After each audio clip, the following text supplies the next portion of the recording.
Hello, welcome back to another video. This is going to be the last video for the RX-8 series.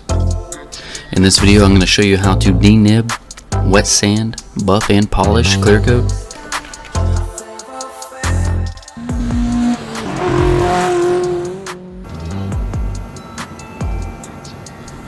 So when I say denib, I'm talking about the dirt or nib that's in the clear coat after you spray it. Most paint jobs and body shops that are spraying, or paint shops that are spraying, it's very hard to get a perfect paint job with no nibs or dirt in it. Typically it takes a long time of sanding in between coats and lots of using the tack rag. I want to go ahead and state before we get started, I am not liable or responsible for any damage to you or your car or somebody else's car. Just if you're going to attempt this method, do it on a practice panel. Maybe if you got an old fender or a door or something, you can spray and scrape some clear coat with it. But if you're not comfortable doing it on a customer car, definitely practice beforehand. So my preferred method of removing nibs or dirt from clear coat is a razor blade, and very, very light pressure, almost just the weight of the razor. You're going to want to use only the center of the razor blade, like where the little hole is in the middle of it. You're going to want to position the razor as flat as you can on the panel. Obviously all cars are contoured and curved, so none of them are perfectly flat. Maybe a door would be, but even then it's still curved. Basically the goal is to just remove as much material as needed to where it's the same height as the surrounding clear coat, right? So you don't really want to go any further because that's where our sandpaper comes into play at. So like I said, very light pressure on the razor. You're going to go ahead and scrape it against the razor blade instead of like if you're going to cut a piece of paper or something. You're not going to want to do that. You're going to want to use the razor in the center of it and scrape it.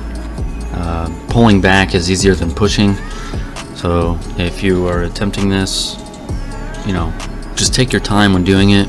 The speed will come in, after you've done this for a long time.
So you're going to find all your nibs by just feeling the panel with your hand and using the lights around you to see the nibs.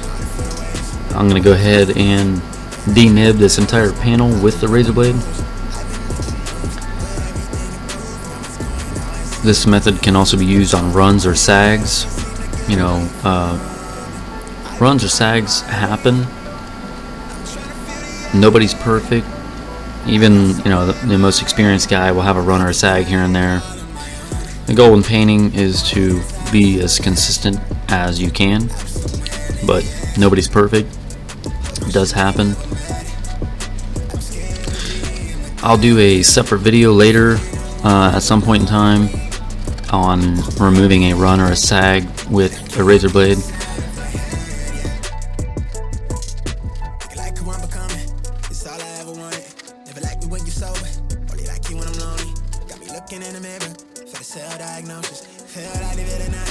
When using the razor on clear coat, it gets the panel where the nib is perfectly flat.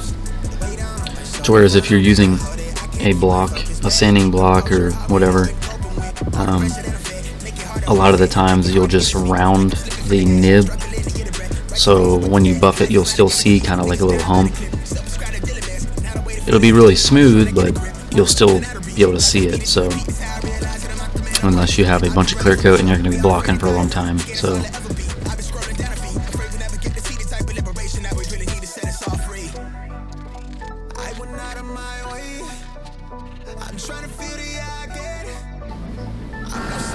after you've denibbed the whole panel with the razor,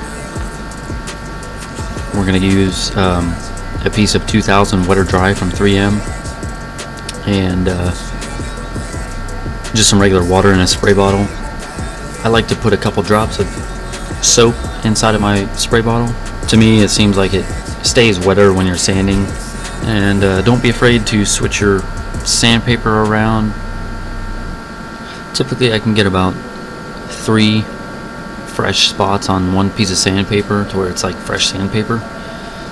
So don't be afraid to move the sandpaper around so it still cuts. And the goal with using the 2000 is to remove any scrape marks or scratches from the razor. If you still see those when you're done after you wipe the panel down, you need to continue using the 2000 on the block. When blocking with 2000, try to stay away from the edges and the body lines, because those are the first things that are going to sand through, especially if you're new to wet sanding and buffing. So we're just going to go ahead and block the entire panel, or a lot of people call it panel sanding.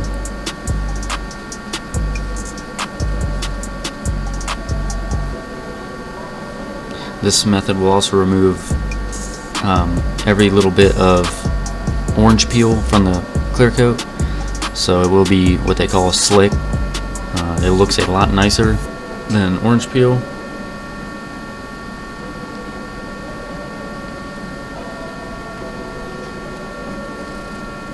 But I will say every car from factory does have a certain amount of orange peel, so I don't recommend block sanding in a production shop, because you'll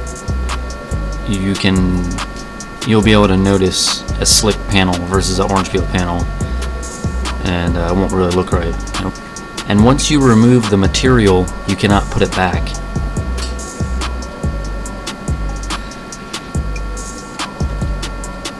I did forget to mention before I started sanding or nibbing and stuff, I did mask off all of the adjacent panels just to protect them from sand scratches or burning the edge of the panel and stuff with a buffer.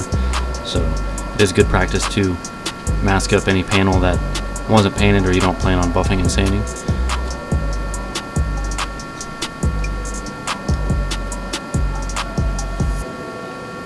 So go ahead and wipe your panel all the way down, check for any of those razor marks like I was saying, and if you're all good to go and it's all uniform, we're going to continue on to a 3000 Trizac from 3M, and it's going to be on a DA. So again, we're going to use wet with that soapy water, and the same rule applies for the 3000. We're looking for a uniform sanded surface. You shouldn't see any straight line sand scratches from your block. You shouldn't see any of the 2000 scratches. And you definitely shouldn't see any of the razor marks. Take your time when doing it. Stay off of your edges.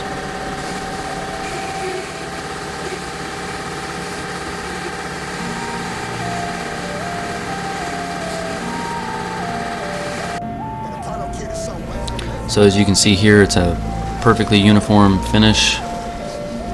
It almost has a sheen to it. That's how finely sanded it is.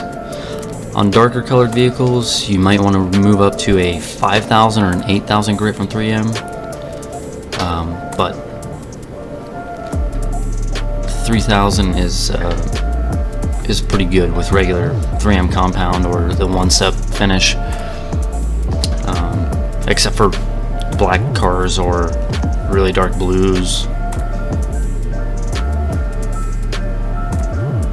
So we're just gonna put one line of compound on, and when you're using your buffer, you're gonna want to go with the rotation of the pad off of the panel. So what I'm trying to say is, how it rotates, you should be rotating it off of the panel. Never go against it, because you could possibly burn the edge or burn wherever you're buffing. So, and for me, when I'm buffing, I like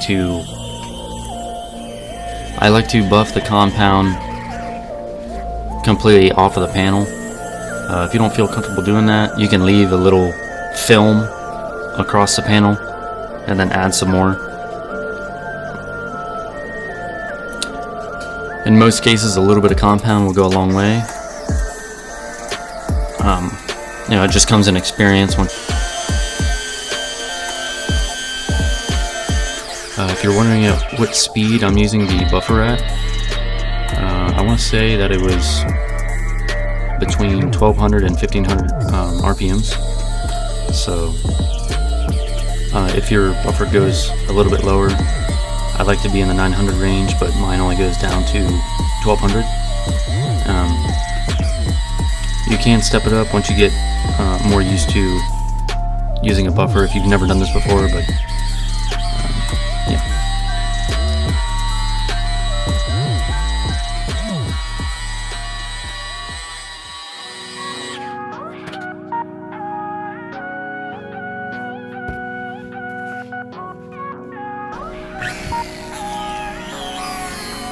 So again, stay off your edges and body lines for a continuous amount of time.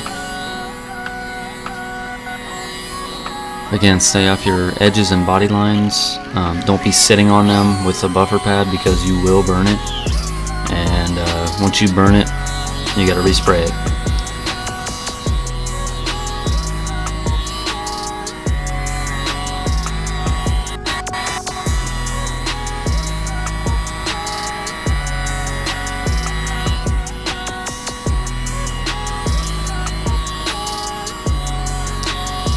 So this is actually a 6-inch pad from 3M, white foam. I don't have any good wool pads right at this moment, so, or else I would have started out with a wool pad. The foam is a little bit hotter than the wool, so definitely watch your edges and body lines. If you're just starting out, I would recommend a wool pad. It's a little bit easier to get all the sand scratches out, and then you can either step up to a gray polish or a white foam pad and compound it one more time. But for me right now, I'm actually using the one step from 3M. It's like a pink compound, and I'm using that with the white foam pad.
So with the product that I'm using, the 3M one step, you don't necessarily have to use a polish over top of it because of the high gloss that it gives you.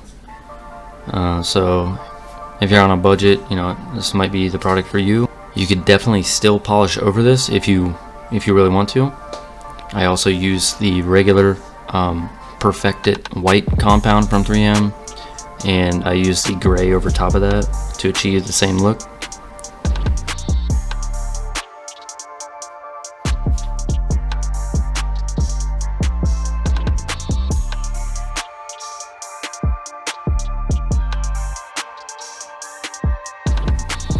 I hope that I explained everything to where you can understand it. As you can see here, this is a perfect clear coat.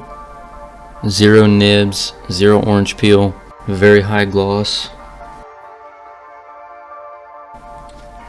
Take your time through all the steps and don't rush it.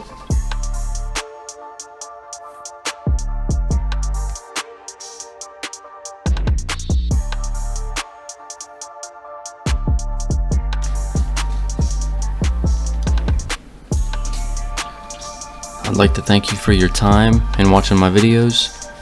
I hope you got value from this and learned maybe a new technique or something that you've never seen before. I appreciate all of my subscribers. Thank you. I will put the products that I used in the description below. It is going to be an affiliate link, so I may or may not receive a commission for it. I will see you on the next one. Thanks.